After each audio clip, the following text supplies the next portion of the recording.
الجزء التاني من ماستريكس ما ينفعش ما تبقاش عارفها. لو عايز تضرب عدد في 11 والعدد ده مكون من رقمين، خد الطريقة السهلة دي. لو عندنا 53 مضروبة في 11، هنعمل ايه؟ هننزل الخمسة الأول، بعد كده ننزل التلاتة، والرقم ما بينهم هو هيبقى حاصل جمع الخمسة والتلاتة، 8. تعالوا نصعبها شوية. لو عندنا 3 أرقام مضروبة في 11، أول حاجة زي ما اتفقنا هننزل أول وآخر رقم. 3 هتنزل والاتنين هتنزل، بس المرة دي هنسيب بينهم مسافة لرقمين. بعد كده هنجمع التلاتة والأربعة وننزلها في أول خانة اللي هي ال7. بعدين هنجمع الأربعة والاتنين وننزلهم في تاني خانة اللي هي ال6. أظن مفيش أسهل من كده.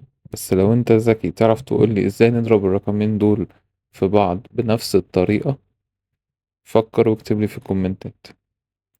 اعمل لايك وسبسكرايب عشان تشوف بقية السلسلة وما يفوتكش ماث تريكس.